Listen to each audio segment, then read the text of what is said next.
sai Isoko e ba ma beta be na mare vobo so vobo ne. No, ma bi. Oh, ni ma fie emotional no at least he date na ma just do why bio. What tell you re? Nyaze more because only me re poke ya. Okay. Ija. What tell nyaze ni no? Ubi ya. Oyo wo. Oya ze ni wa gale. So do wori na ya. What be na mo ga le mi o mo So e ba ma beta be na. Eating is taking place now. Yes.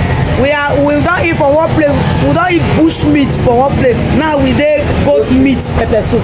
Joints now. So from here, who's there now? Jesus is a good. There na. Where you when? Where who's there now when? C'est pas comment mettre les vieux qui na bobu no. Allez mais. Ba bi joni me su. Ba bi joni me bobi su no go. All these people dey na ero me deni.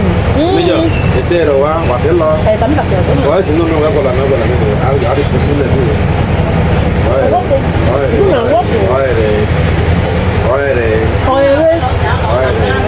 Ana ile gana. Ro bebe kubuna.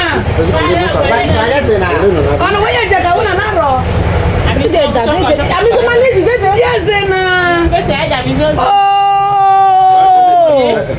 Na ro ko be se mari tu lo ha. Ana mejo. Mana agbeto let e wo bon. Àwọn je ma ko bo ye. Emela to oko. Emela ina to. Video ha na me video. Emela ina to. Abi gina trati ni mai. Fiki uzo. Fiki uzo e uzare. Eje wo te ma ti te ibi ku vo be la gbe di so na ti gbo me so tan. O ta mo ye we a je me. Ade di bi ku na ba wa bo ni so mo wa le na. You are the head na.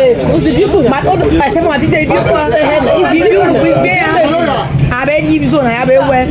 Ba ti na wo do yen me ku no. Me ne je me afroje. Afroje ma yo. O fi fi e ko ma ku gbe. So ma be be ai fi fi ne.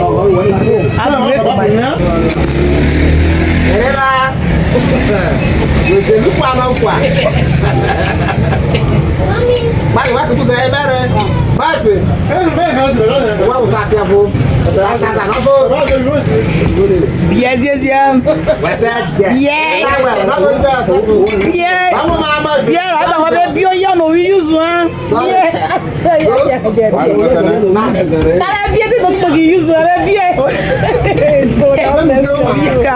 God forgive destiny. God forgive you. Anybody they call destiny. I remember not giving a picking destiny. Now one day they so destiny whatever for you. All over there. Okay, wala. This is Isoko Destiny Mukoro. One of the that one is Destiny Etiko. So we are destiny to destiny. Oh yeah. Oh you boy. Oh, another back community destiny. You know what punyo? Hey, whoa.